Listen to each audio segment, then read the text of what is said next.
Everyone has been alone in a house that is not their own, listening to a stranger's refrigerator hum, sitting on a stranger's couch, jumping at sounds you would have never noticed in your own home. But what nobody tells you is that when you're alone in somebody else's house, you do not know which sounds belong.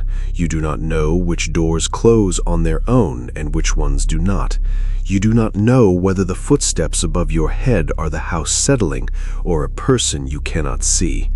And by the time you figure it out, it is almost always too late. This story might make you keep the lights on tonight and check every room before you sit down on the couch and think very hard about the next time somebody offers you $15 an hour to watch their kids in a house you have never been in before. My name is Hannah. I was 17 years old. I was a senior in high school in a small suburb outside of Columbus, Ohio, and I babysat for spending money the way a lot of girls in my town did, mostly for families I had known my whole life. The family across the street, the family from church, the family whose daughter I had grown up with. The kind of jobs where the parents knew my mom and the kids knew me, and the house was familiar. The night that happened was different. It was a Friday in October. My regular family had canceled on me earlier in the week, and my mom had heard from a coworker that a new family had moved into a house on the other side of town and was looking for a babysitter for their 2 kids that weekend, and my mom had given them my number. And the mother had called me on a Wednesday, and she had sounded nice on the phone, and she had offered me $15 an hour for the night, which was more than I usually made, and I had said yes. The address was in a part of the neighborhood I had never been to before. I drove there on Friday evening with my mom on speakerphone, the way I always did when I was going somewhere new, and we both pulled up at the same time, my mom in her car behind me, and we both looked at the house from the curb, a 2-story colonial on a cul-de-sac, with a big front yard and a wraparound porch, and lights on in almost every window, and a black SUV in the driveway. The mother met me at the door. Her name was Rebecca. She was somewhere in her late 30s.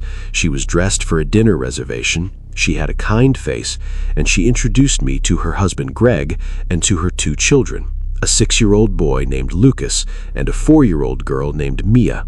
And she walked me through the house and showed me where the snacks were and where the first aid kit was and where the kids' bedrooms were, upstairs, end of the hallway, doors across from each other. She wrote down her phone number on a notepad on the kitchen counter. She wrote down Greg's number underneath it. She told me bedtime was 8:30 for both kids. She told me they would be back by midnight at the latest. And she gave me a small smile, and she and Greg got in the SUV and pulled out of the driveway, and I stood at the front door and watched their headlights disappear down the cul-de-sac, and then I went inside, and I closed the door, and I locked it, and I turned to the kids, and I said, "Okay guys, what do you want to do until bedtime?" We watched a movie. The kids were sweet, easy kids, the kind that listened the first time you asked. Lucas wanted to watch a cartoon about superheroes. Mia wanted to watch anything Lucas wanted to watch. And we sat on the big sectional couch in the living room with a bowl of popcorn between us, and they fell asleep against each other before the movie was even over. And at 8:30, I carried them upstairs one at a time, Mia first because she was lighter, and I tucked them into their beds, and I left the hallway light on the way Rebecca had told me to, and I went back downstairs to the living room, and I sat on the couch alone with my phone. The first phone call came in at 9:47.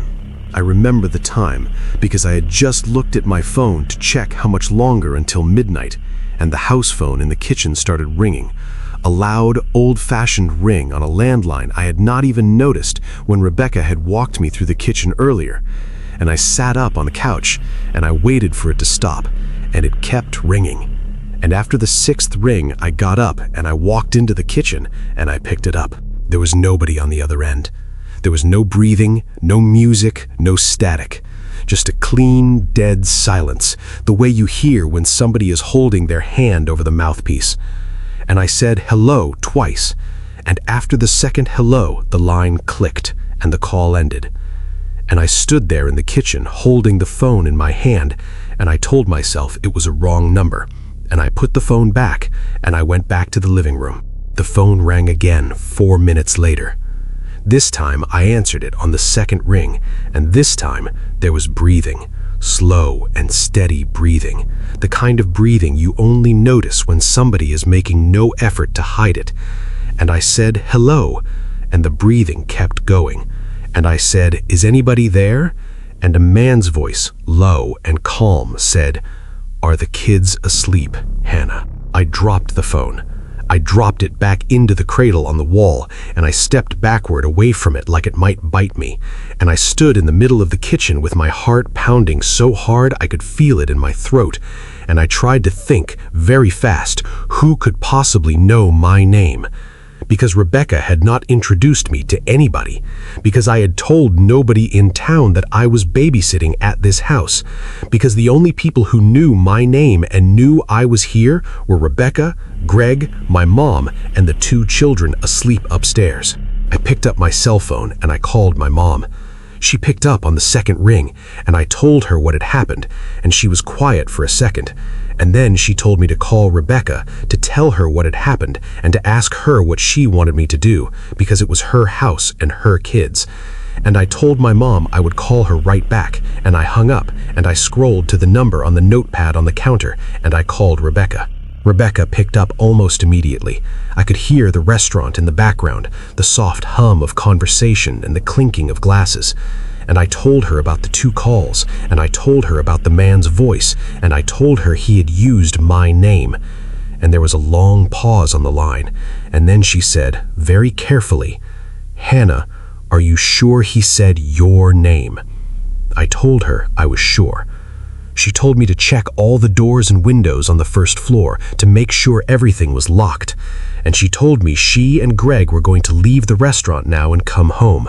And she told me it would take them about 25 minutes. And she told me to keep my phone on me at all times. And she told me to stay downstairs unless one of the kids called for me. And she told me, just before she hung up, that the house phone never rang, that the only people who had that number were her parents in Florida and a few utility companies, and that her parents would not call after 9 in the evening. I checked the front door. It was locked. I checked the back door in the kitchen. It was locked. I checked the door from the kitchen to the garage. It was locked. I checked the sliding glass door in the dining room. It was locked. I went around the entire first floor and I checked every single window, and every window was locked. And I walked back into the living room and I sat down on the couch with my phone in my hand, and I waited. The house phone rang again 2 minutes later. I let it ring. I did not pick up. It rang 15 times, and then it stopped. And the silence in the house after it stopped was the loudest silence I have ever heard in my life. And I sat there on that couch in the living room of a house I had been in for less than 4 hours, and I started to notice things. I started to notice that the air in the house felt different than it had earlier. I started to notice that the door to the basement in the hallway off the kitchen was open about 2 inches, and I was absolutely sure that I had seen it closed when Rebecca had walked me through the house, because she had pointed at it and said, "Oh, ignore the basement, it's a mess down there." I started to notice that I could hear something very faintly coming from upstairs. It was not the kids. It was a sound like a chair shifting, like weight settling onto wood, and it came from the end of the upstairs hallway, and the end of the upstairs hallway was where the kids' bedrooms were. I called 911.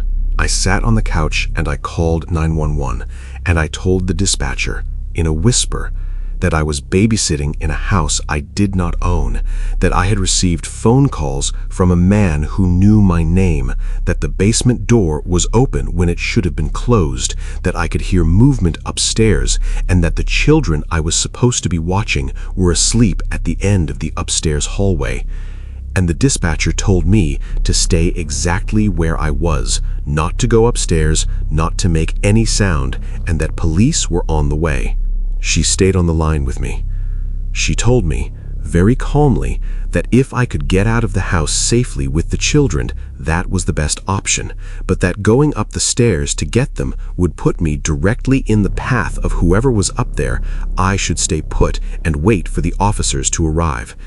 And I sat there on that couch with my phone pressed to my ear, and I made a decision that I have second-guessed for the rest of my life. And I stayed downstairs. The dispatcher told me the officers were 2 minutes out. I could hear my own breathing in the phone, and I could hear the dispatcher's keyboard clicking. And then, over both of those sounds, I heard footsteps on the upstairs hallway. Very slow, very careful footsteps walking the length of the hallway, and I heard them stop at the top of the stairs, and I felt every muscle in my body lock up, and the dispatcher heard me freeze, and she said in a whisper, "Hannah, do not move. Do not make a sound. The officers are pulling up to the house right now." The officers came through the front door without ringing the bell. Rebecca had given them the garage code on the phone. They had come in fast and quiet, 2 officers, both with flashlights, both with their hands on their weapons, and they motioned me toward the front door, and one of them walked me out to the porch while the other one went up the stairs. And within 30 seconds, I heard a shout from upstairs, and within a minute, they had a man in handcuffs walking down the staircase. And the dispatcher told me very gently into the phone that they had him and that the children were safe and that I could breathe. His name was Wesley. He was Rebecca's ex-husband. He was not Lucas and Mia's father. Greg was. And Rebecca and Wesley had divorced almost 8 years earlier, and the divorce had been a bad one, and Rebecca had moved to a different city and then to a different state, and she had built a new life and married Greg and had 2 children. And Wesley had been looking for her for almost 6 years. He had found her 3 weeks before that Friday night. He had been watching the house. He had been parking down the street.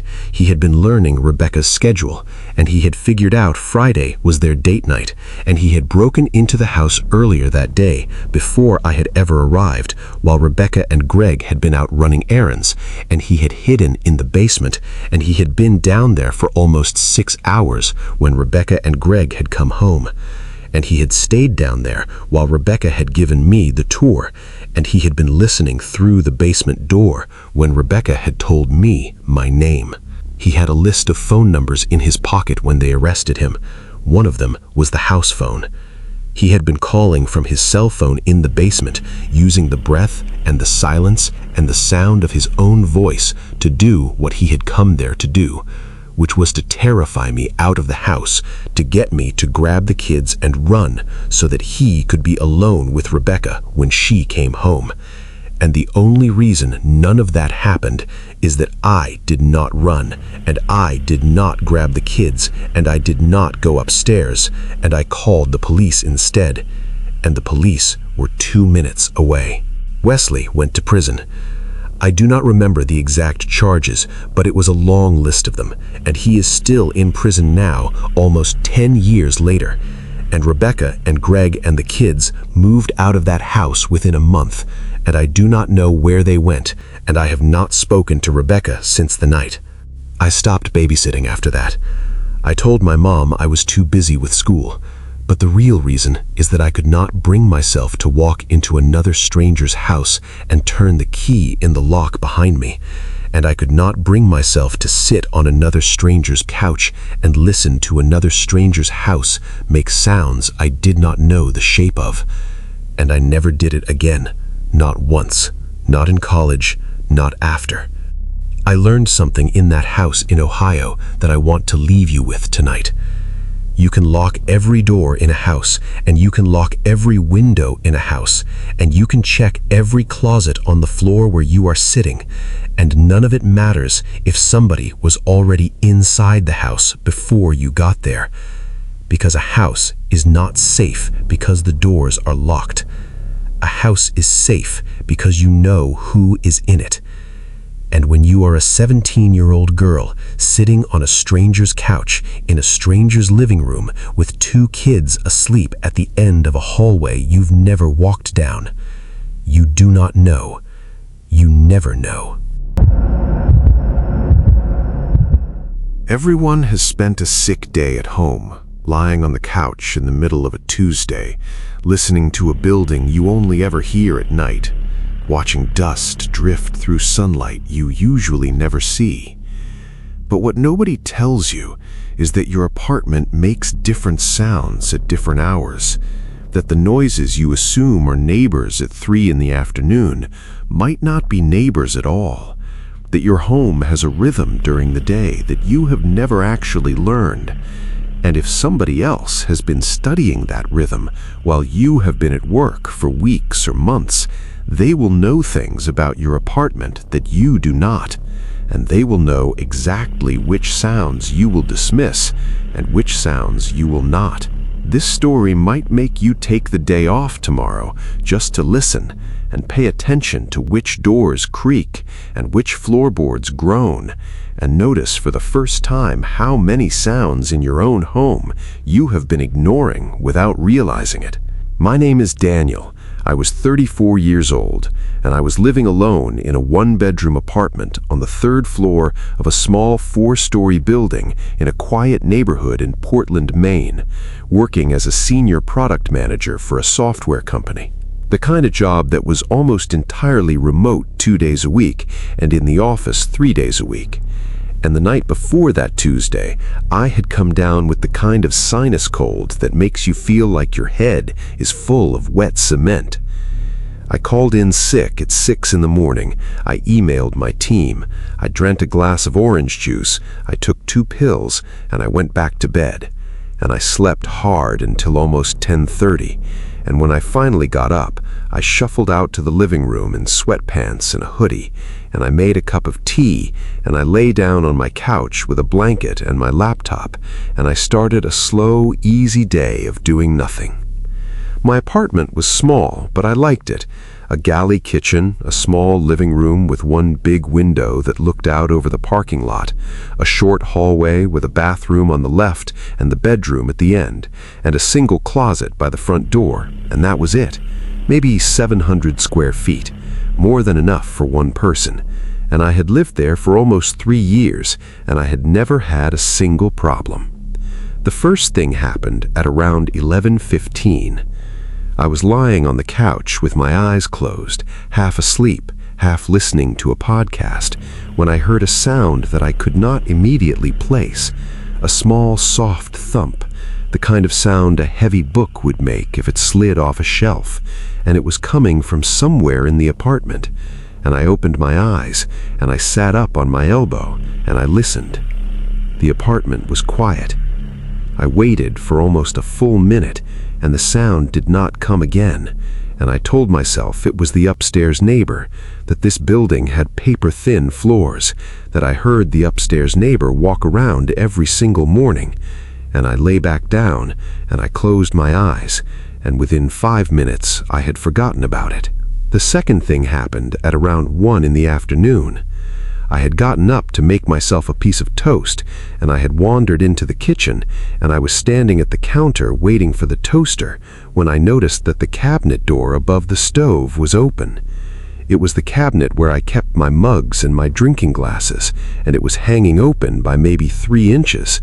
And I stood there looking at it for a second, and I told myself I had probably left it open the night before, when I had been making my last cup of tea before bed, and I had been congested and tired and not paying attention. And I closed the cabinet, and I ate my toast standing at the counter, and I walked back to the couch. The third thing happened around 2:30. I was lying on the couch again, half watching a movie on my laptop, when I heard a sound from the hallway, a sound like a floorboard creaking under weight, the very specific creak that the 3rd floorboard from the bathroom door always made when somebody stepped on it. And I had lived in that apartment for 3 years, and I knew that floorboard better than I knew most things in my life. I sat up. I muted the movie. I stared at the hallway. The hallway was empty. The bathroom door was closed. The bedroom door at the end of the hallway was open, and through the open bedroom door I could see the foot of my bed and a slice of the bedroom window, and nothing was moving, and nothing was wrong. And I sat there with my heart starting to beat a little faster, and I told myself very firmly that I had heard the upstairs neighbor walking on his own floor, that the creak had been from his apartment, that floor sounds in this building traveled strangely. I told myself a lot of things that afternoon. I went and stood in the hallway for a moment, and I listened, and the apartment was completely quiet, and I checked the bathroom was empty, and I checked the bedroom was empty, and I walked back to the couch, and I sat down, and I unmuted the movie, and I tried to relax. The fourth thing was what broke me. I got up around 3:30 to get a glass of water, and I walked into the kitchen, and I went to the cabinet above the stove, and I opened it to get a glass, and I noticed that one of my mugs was facing the wrong way. I am extremely particular about my mugs. This sounds like a small thing, but it has been a thing since I was a kid. My mom used to make fun of me for it. All of my mugs face the same direction in the cabinet, handles pointing to the right, every single one, because I am right-handed and I want to be able to grab any mug without rotating it. And I had been doing this for so long that I did it without thinking, every time I washed a mug and put it away. One mug was facing left. The handle was pointing the wrong way against the rest of the row, and I stood there in my kitchen at 3:30 in the afternoon on a Tuesday in my sweatpants and my hoodie with a sinus headache, and I looked at that mug and I felt something in my chest go very cold and very still, because I had not used that mug in at least a week. I had been drinking my tea out of a different mug, my favorite one, the big blue one, for the last several days, and the one facing the wrong way was a small ceramic one from a coffee shop I had visited 2 years ago, a mug I only used when the others were dirty, and I had not touched it, and somebody else had. I did not move for a long time. I stood in my kitchen with the cabinet open, and I tried to think, very slowly, about every sound I had heard since I had woken up. The thump at 11:15, the cabinet I had thought I had left open, the floorboard at 2:30, and I started to understand, very slowly, that none of those sounds had been the upstairs neighbor, that the apartment had not been empty when I had come home from work the night before, that my apartment had not been empty for hours, possibly not for days, possibly not for longer than that. I did not call out. I did not say, "Is anybody there?" I did not walk through the apartment with a baseball bat the way people do in movies, because something in my chest told me that if there was a person in my apartment, the worst thing I could do was let them know I knew. I walked very calmly to the couch, and I picked up my phone, and I picked up my keys, and I picked up my wallet, and I walked very calmly to the front door, and I opened it, and I stepped out into the hallway, and I closed it behind me, and I did not lock it because I did not want to make the sound. And I walked down 3 flights of stairs to the lobby, and I walked out the front door of the building, and I walked across the parking lot to my car, and I got in, and I locked the doors, and I called 911. The police came within 15 minutes. 2 officers, a man and a woman, and they went up to my apartment with their hands on their weapons, and they had me wait in the lobby with the building superintendent, and they were inside my apartment for almost 20 minutes, and when they came back down, the woman officer was carrying a small notebook in a plastic evidence bag, and the man was on his radio, and they asked me to come back upstairs. There was a man in my closet. The closet by the front door, the small coat closet I almost never opened because I kept my coats on a rack in my bedroom, the closet that had been sitting 6 feet from my couch the entire time I had been lying on it eating toast and watching a movie. He had been in there since the night before. The officers told me they had found a small folding stool inside the closet, a thin sleeping bag rolled up in the corner, 3 empty water bottles, a small bag of granola, and a notebook, and they told me they would not let me look at the notebook, but they told me very gently that it contained dates and times going back almost 2 months, and that those dates and times were a record of my daily schedule, what time I left for work, what time I came home, when I had dinner, when I went to bed, when my bedroom light went off. He had a key to my apartment. They did not know yet how he got it, but they knew he had one, because there was no sign of forced entry on any of my doors or windows, and he had clearly been letting himself in for some time, and the notebook suggested he had been in my apartment dozens of times, always during the day while I was at work, and always leaving before I came home. The Tuesday I had called in sick had been the first day in 2 months that the pattern had broken.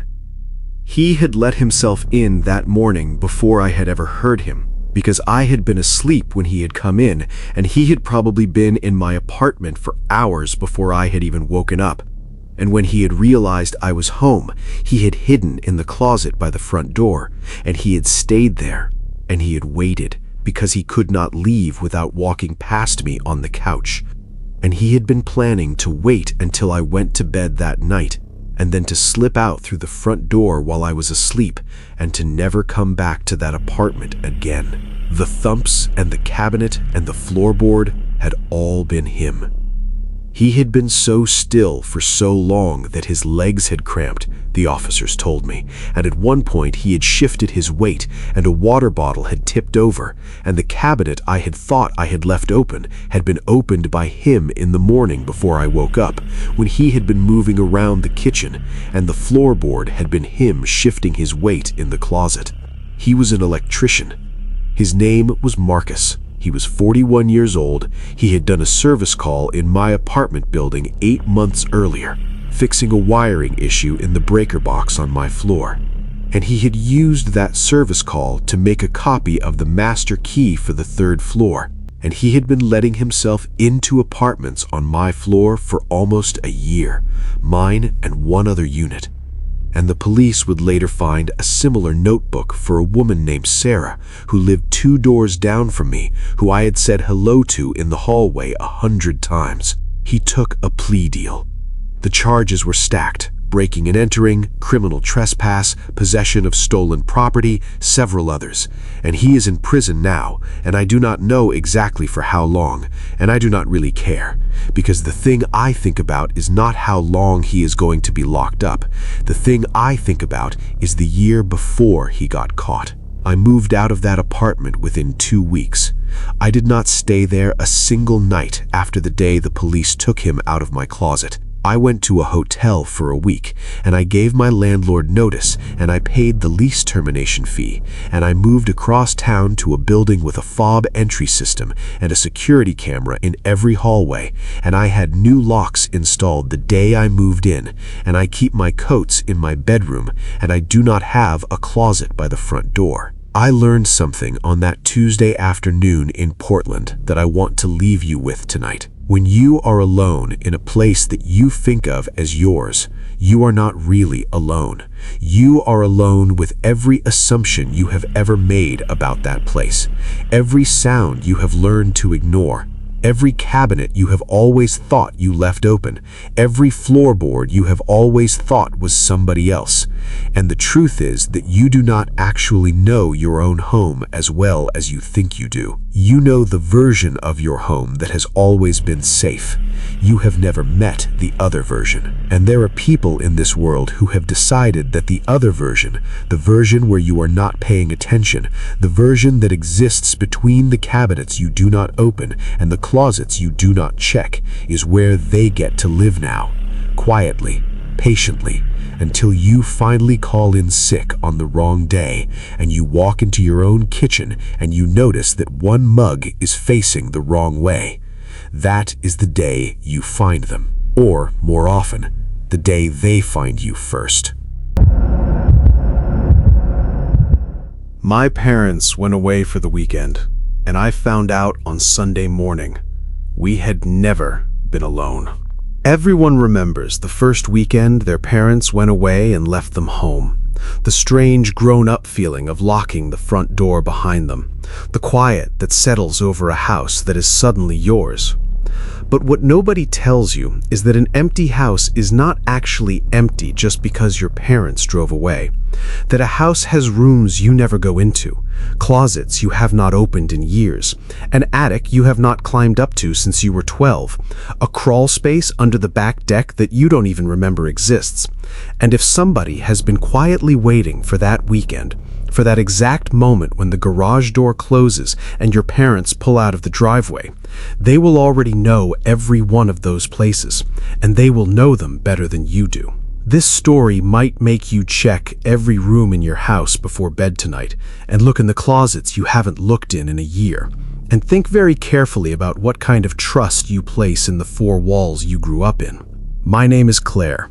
I was 16 years old. I was a sophomore in high school in a quiet suburb of Cleveland, Ohio, and I was an only child living with my mom and my dad in a 4-bedroom colonial on a street with very big lawns and very old trees. The kind of house that always seemed bigger than it needed to be for 3 people, and the kind of street where everybody waved at each other from their driveways, but nobody really knew anybody. My parents were going to a wedding in Charleston that weekend, a friend of my mom's from college, and they had been going back and forth for weeks about whether to bring me, and in the end I had begged to stay home, because I had a big chemistry project due on Monday, and because I was 16, and because the idea of having the house to myself for a whole weekend felt like the most adult thing in the world. And they had finally agreed, on the condition that I check in twice a day, and that I have one friend over only, and that I keep the doors locked at all times. My best friend was a girl named Alyssa. We had been best friends since 7th grade. She lived 3 streets over, and her parents had agreed to let her sleep over Friday and Saturday night, and I had been counting down to that weekend the way you count down to a vacation. And when my parents finally pulled out of the driveway on Friday afternoon with their suitcases in the trunk, I stood in the front window and waved until their car was around the corner, and then I locked the front door, and I turned around and looked at the empty house, and I felt, for the first time in my life, like I owned something. Alyssa came at 6. She brought a backpack with pajamas and a sleeping bag and 3 different bags of chips, and we ordered pizza, and we ate it in the living room watching a movie, and we did all of the small grown-up things you do when you were 16 and finally alone. We played music too loud, we drank Diet Cokes out of wine glasses just for the joke of it. We sat on the kitchen counter with our feet hanging over the edge, and we talked about boys, and we talked about college, and we did not go to bed until almost 2 in the morning. We slept in my parents' bed, both of us, because the bed was bigger and because it felt like a sleepover thing to do. The first thing happened on Saturday morning. I came downstairs at around 10 to make us coffee, and I walked into the kitchen and I noticed that the pizza box from the night before, which we had left on the counter, was open, and the last 2 slices of pizza that we had agreed to save for breakfast were gone. I stood there with my hand on the coffee pot, and I tried to remember very carefully whether one of us had eaten them in the middle of the night. And I knew that I had not because I had slept straight through, but I told myself that Alyssa must have come downstairs and grabbed them when I had been asleep, that this was nothing. And when she came down 10 minutes later, I asked her, casually, "Did you eat the leftover pizza?" And she looked at me funny, and she said, "No, did you?" And I said, "No." And we both stood in the kitchen looking at the empty pizza box, and we laughed about it, and we said one of us must have eaten them and forgotten, and we made coffee, and we moved on. The second thing happened around 2 in the afternoon. We were sitting in the living room, both of us on the big couch, scrolling through our phones, when I heard a door close somewhere on the 2nd floor.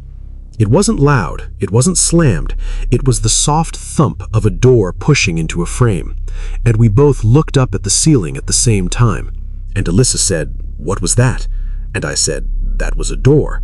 And we both sat there for a long moment. And Alyssa said, "Did you leave a window open upstairs?" And I said, "Maybe." And I got up and I checked every room. Every window was closed. Every door on the 2nd floor was open the way I had left them that morning, except for the door to the guest bedroom at the end of the hallway, which was now closed. I had not closed it. I had not been in that room in weeks. The guest bedroom was where my mom kept her sewing machine and a bunch of boxes from when we had moved into the house. and the door was always left open because the cat liked to sleep in there during the day. Except we did not have a cat anymore. Our cat had died the previous summer, and there was no reason for the door to be closed. I told myself it was the wind from the central air, the vents pushing the door. And I opened the door and I looked into the room, and the room looked normal. The sewing machine on the desk, the stacked boxes against the wall, the made bed. And I closed the door again, and I went back downstairs, and I told Alyssa it was nothing, and we went back to our phones. The third thing happened at around 5. We were in the kitchen, starting to figure out dinner, and Alyssa was getting a glass of water from the sink, and I was leaning against the counter, and we both heard, very clearly, the sound of footsteps on the second floor. Not the floorboards settling. Footsteps. 3 slow, careful steps walking across the hallway above the kitchen from the direction of my parents' bedroom toward the direction of the guest room, and then they stopped. And Alyssa and I looked at each other, and neither of us said anything, and we both stood there with our hearts pounding for almost a full minute waiting for the footsteps to come again, and they did not come. I told Alyssa to call her parents. I did not say to come get her, I just said to call them, just to check in, because I wanted somebody outside of the house to know we were in it. And she did, and she talked to her mom for a few minutes, and she did not mention the footsteps because I do not think she really believed them yet. And when she hung up, I told her, quietly, that maybe we should go to her house for the night. She told me I was being paranoid. She told me old houses make noises, that her house did the same thing, that the footsteps were probably the radiator or pipes, or the floor expanding from the heat, and she was being so calm and so logical about it that I started to feel embarrassed, like I was the dramatic friend who was going to ruin the sleepover, and I let her talk me out of it, and we made dinner, and we put on another movie, and we tried to forget about it. We went to bed around midnight that Saturday. We slept in my parents' bed again, and I lay there in the dark for a long time listening, and I did not hear anything else. And at some point, I fell asleep. I woke up at 3:12 in the morning. I remember the exact time because I looked at my phone, and the number was so specific that I have not forgotten it in 8 years. And I woke up because I heard a sound that did not belong. And I lay very still in the dark next to Alyssa, and I tried to figure out what the sound was. It was the sound of the refrigerator opening downstairs. It is a very specific sound, the small mechanical pop of the seal letting go, and then the soft hum of the refrigerator light turning on, and then a few seconds of nothing, and then the soft thump of the refrigerator closing again. And I lay there in my parents' bed in the dark, and I listened, and I heard it. And I heard the soft pad of footsteps in the kitchen below me, and I heard a chair pull out at the kitchen table, and I heard somebody sit down. I did not move. I did not wake Alyssa up. I lay there in the dark, and I tried to think, and I tried to convince myself that I was hearing the house, that this was all in my head, but I absolutely knew that what I was hearing was a person eating something at my kitchen table at 3 in the morning while my parents were 1,000 miles away. I waited. I waited for almost 40 minutes, and the sounds downstairs continued, soft, careful, the small clink of a spoon against a bowl, the sound of a cabinet opening and closing, the sound of a faucet running and shutting off. And then at some point, the sound stopped, and the house got quiet again, and I lay there for another hour without moving, and at some point I must have fallen back asleep, because the next thing I remembered was the sun coming through the window and Alyssa stirring next to me, and it being Sunday morning. I told her everything when she woke. She did not believe me at first. She thought I dreamed it, and we went downstairs together to make breakfast, and we walked into the kitchen, and we stopped in the doorway. The kitchen table was set for one person. A bowl, a spoon, a glass with a small bit of milk dried at the bottom, a paper napkin folded next to the bowl, and the bowl had a small amount of cereal still in it, sitting in a thin layer of milk that had started to turn. And we both stood there in the doorway in our pajamas at 8 in the morning, and Alyssa finally said, very quietly, "Claire, that's not your bowl." It was not. It was a bowl from the very back of the cabinet, the kind my mom only used for serving things, a big ceramic one that we never ate cereal out of, and the spoon was a small one from the back of the drawer, and the napkin was from a stack we kept in a drawer I had not opened in months, and somebody who knew where all of those things were had set them out and eaten cereal at my kitchen table while we had been asleep upstairs. I called the police from the kitchen. I was crying when I called. Alyssa was crying. And I told the dispatcher we were 2 teenage girls home alone and somebody had been in the house. And she told us to leave the house immediately, to wait on the front lawn, to not touch anything else. And she said officers were on the way.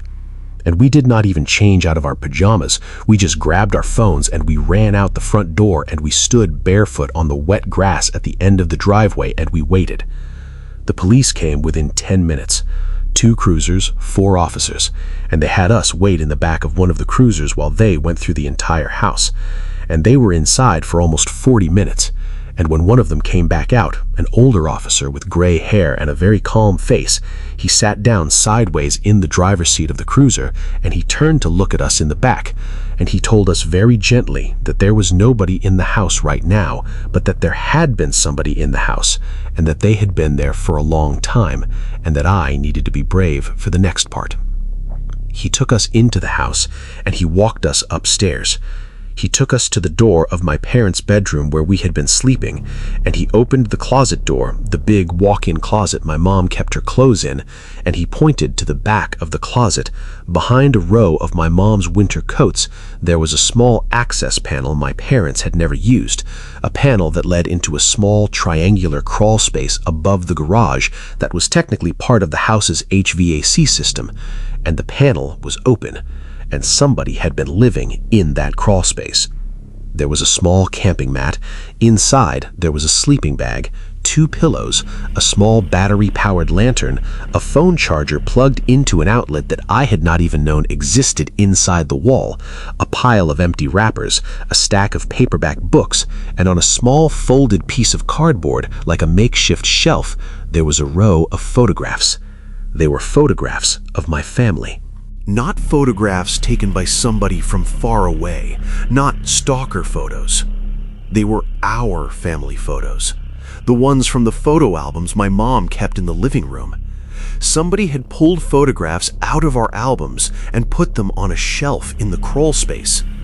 And there was one of me at my 8th grade graduation, and one of my parents' wedding, and one of me and Alyssa from a beach trip the previous summer that my mom had printed and framed and kept on a side table in the living room. And that photo had been taken out of its frame and placed in the crawl space. The man had been living in our house for almost 6 months. The police would figure this out over the following weeks, from items they found in the crawl space, from receipts, from a journal he had kept that they did not let me read, and from the testimony he eventually gave after he was caught, 3 towns over 2 weeks later, trying to do the same thing in a different family's home. His name was Howard. He was 47 years old. He was homeless. He had once worked as a carpenter for the company that had built our house 15 years earlier, and he had remembered the access panel because he had helped install the HVAC system that ran behind it. And he had walked away from his life 2 years before that weekend, and he had been moving from house to house since, finding the panels he had helped install, letting himself in when the families were away, eating their food, sleeping in their spaces, and watching their lives. And our house had been the longest one he had ever stayed in. He had been living in our walls for 6 months. He had been there while I had been studying for my SATs, while my dad had been watching football on Sundays, while my mom had been making dinner in the kitchen, while I had been on the phone with Alyssa in my bedroom telling her secrets. And at night, when we had all gone to sleep, he had come down out of the crawl space, and he had walked through our house, and he had eaten our food, and he had looked at our photographs, and he had used our bathroom, and he had gone back up before we woke up, and we had never, in 6 months, noticed. The weekend my parents had left was the only weekend he had stayed in the house during the day, because he had wanted, the journal said, to see what the house felt like when the parents were not there. And he had hidden in the crawl space when he had heard us coming home from school, and he had stayed there all of Friday and most of Saturday. And he had been the door closing on the second floor, and he had been the footsteps in the hallway, and he had come down for cereal at 3 in the morning because he could not sleep. And he had been planning to leave Sunday afternoon before my parents got home, and we had found his bowl an hour too early. My family moved out of that house within a month. We sold it at a loss. My parents didn't even tell the realtor about the crawl space because they didn't want it on the disclosure, and a new family bought it. And I do not know whether my parents have ever forgiven themselves for not telling them, and I do not know whether I would either. And we moved to a smaller house, a one-story ranch with no attic and no crawl spaces and no access panels. And I lived there until I went to college, and I never spent another night in the Colonial in Cleveland. And Alyssa and I are still friends, and we have never talked about that weekend out loud, not once, in 8 years. Howard was charged with breaking and entering, with criminal trespass, with stalking, and with several other things, and he is in prison now, and he will be there for a long time. I learned something in that house in Ohio that I want to leave you with tonight. There is a difference between an empty house and a house with nobody in it. A house with nobody in it is a house where you are alone. An empty house is a house where you are not. And the worst part is that you cannot tell the difference from inside the house, because the things that make a house feel safe, the locked doors, the closed windows, the alarm system, the dog, the parents in the next room, those things only protect you from people who are trying to get in. They do not protect you from somebody who has been there the whole time. The next time your parents leave for the weekend and you stand in your living room and listen to the silence of a house that is finally yours, make sure that silence is actually silence and not the sound of somebody upstairs holding their breath, waiting for you to fall asleep. The power went out during a storm, and I heard someone walking in my basement. Everyone has lived through a power outage. The lights flicker, the refrigerator goes silent, and for a few minutes the whole world becomes the small bubble of light around your phone screen. But what nobody tells you is that a power cut does not just take away the lights, it takes away every layer of safety you have built around your home without realizing you had built it.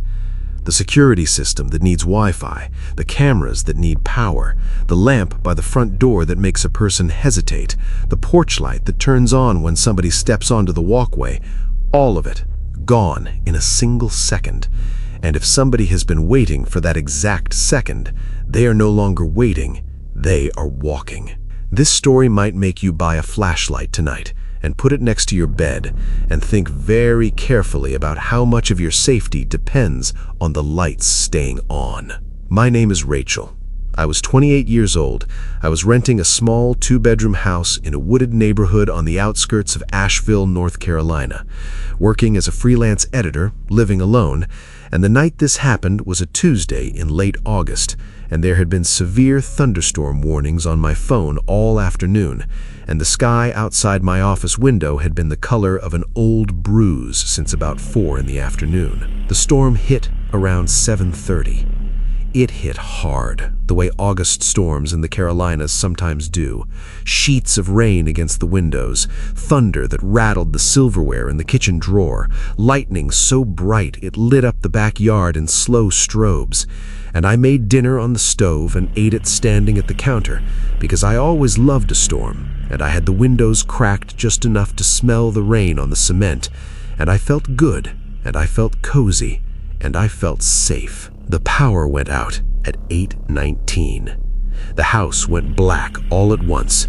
The refrigerator went silent. The small red light on my router blinked out. The soft hum of the central air died.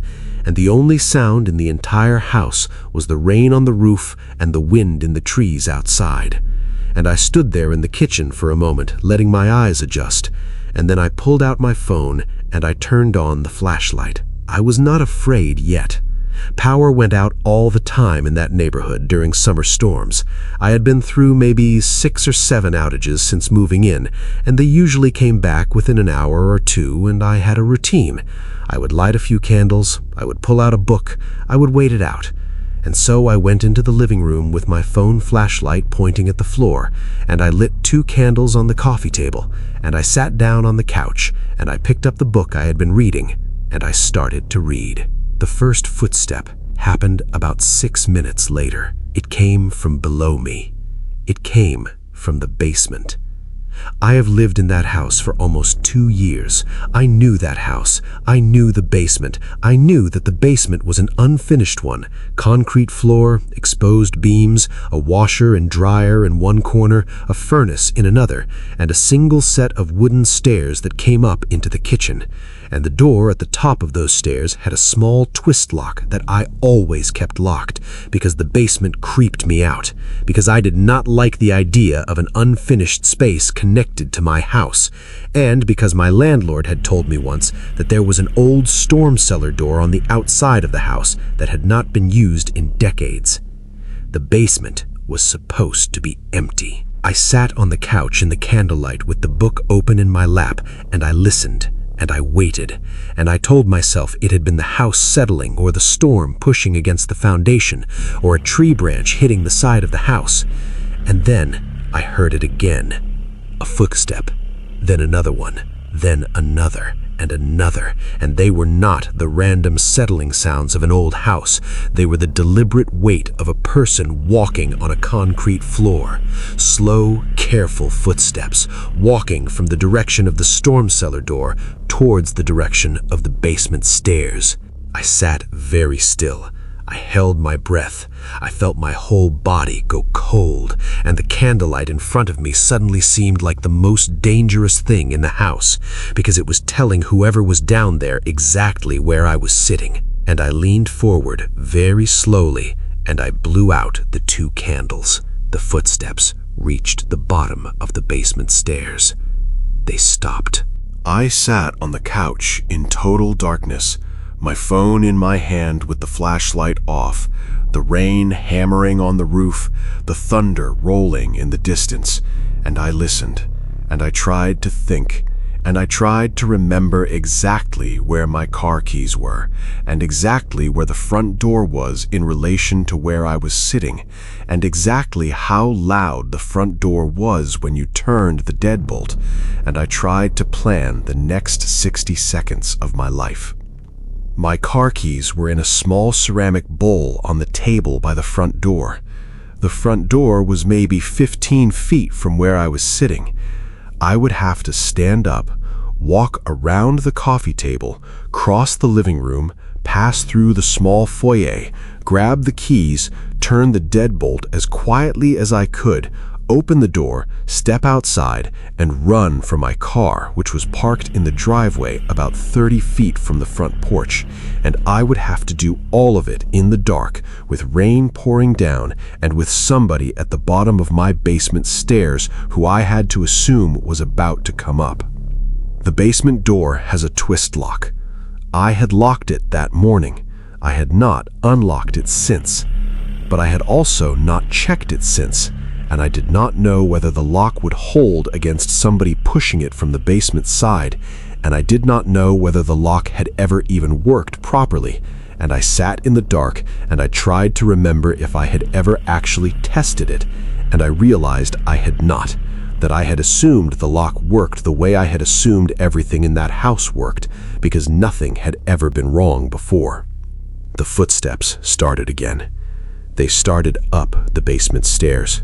I could hear the slow creak of each individual wooden step, the way the 3rd step from the bottom always groaned, the way the 7th step always cracked, and I counted in my head, and I knew there were 13 steps, and I sat there on the couch and I counted the creaks as they came. 1, 2, 3, 4, slow, careful, deliberate. Somebody who knew the stairs, somebody who knew which steps to put their weight on, somebody who had been up these stairs before. I started to move. On the fifth creak, I stood up. I moved as quietly as I have ever moved in my life. I did not turn on the flashlight. I had memorized the layout of my own living room. I knew where the coffee table was. I knew where the rug ended. I knew where the doorway to the foyer was. And I crossed the living room with my hands out in front of me.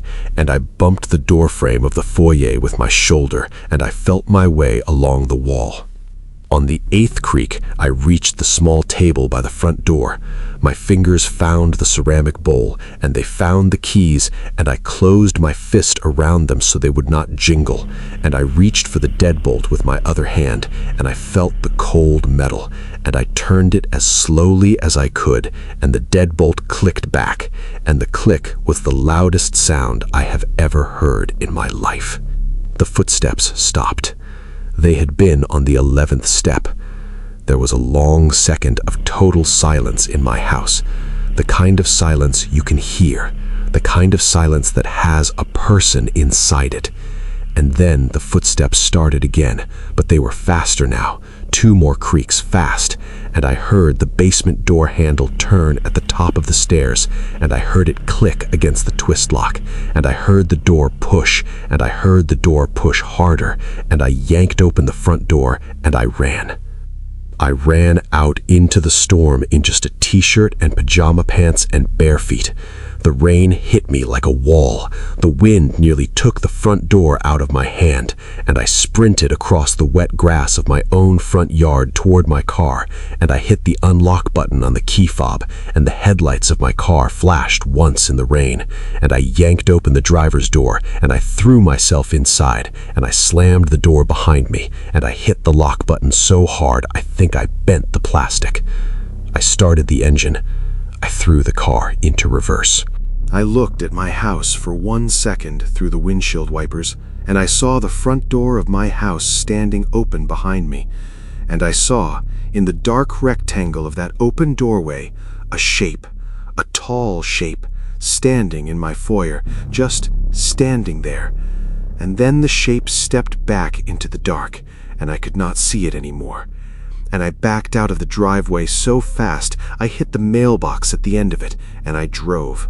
I drove 4 miles in the rain, in my t-shirt, in my bare feet, until I reached the gas station on the highway, and I pulled into the parking lot under the bright overhang, and I sat there in my car, with my hands shaking on the steering wheel, and I called 911. The police were at my house within 15 minutes. I drove back behind them, the storm starting to die down by then, and I sat in my car at the curb while 4 officers went through my entire house with flashlights and weapons drawn. And they were inside for almost 25 minutes, and when they came out, the lead officer walked over to my car, and he asked me to roll down the window, and he told me, very calmly, that the house was empty now, that whoever had been there had left through the front door, the same door I had run out of, but that they had also confirmed that somebody had been in my basement, and that the storm cellar door on the outside of the house had been pried open from the outside, recently, within the past hour, and that whoever had been in the basement had been able to push the twist lock at the top of the stairs hard enough to bend it without breaking it, but had not gotten through before I had unlocked the front door. He told me he had run out the front door behind me. I had been less than a foot ahead of him. He had come up the basement stairs, broken through the twist lock, walked across my kitchen, and reached the foyer just in time to see me getting into my car. And the officers had figured out his timing because of the wet footprints on the hardwood floor of my foyer. Footprints that started at the basement door and ended at the front threshold.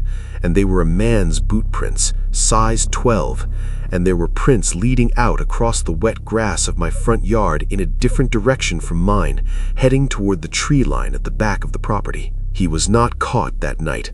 The police searched the woods behind my house, but the rain had washed away most of the prints by then, and they could not track him, and he disappeared into the storm. and I do not know who he was, and I do not know what he wanted, and I do not know whether he had been waiting for that exact power cut or whether he had created it himself by cutting a line somewhere, and I have spent 5 years not knowing. I moved out of that house the next day. I drove to a hotel that night, and I never spent another night in that house. My landlord let me out of the lease without a fight when he saw the police report, and I had a moving company go in and pack up everything for me because I could not bring myself to go back inside. And I moved to a 3rd-floor apartment in a building with a key fob entry and no basement and no storm cellar and no doors I cannot see from any room I am sitting in. I sleep with a flashlight next to my bed. I have 3 of them, actually. 1 on the nightstand, 1 in the drawer of the side table by the couch, 1 on the kitchen counter. And I have tested all 3 of them in the last week, and I keep extra batteries in a drawer, and I have a small backup battery for my phone that is always charged. And every time the power flickers, even for a half a second, my heart jumps into my throat. And it has been 5 years, and I do not think that part of me will ever come back. I learned something in that house in North Carolina that I want to leave you with tonight. The lights in your house are not just for seeing. The lights are the thing that has been keeping the people who watch your house from walking to it. The porch light, the kitchen light, the bedroom light at 2 in the morning, the soft glow of the television through the curtains, all of those lights are telling whoever is out in the dark that you are awake, that you are home, that you are watching, that this is not the night. When the power goes out, you do not just lose your refrigerator, you lose the only thing that has been keeping them across the street. So the next time the lights flicker during a storm and you reach for your phone flashlight and you tell yourself it will only be a few minutes, listen, because the worst sound you will ever hear is not the storm. It is the footstep that comes from inside your house the moment the dark wins.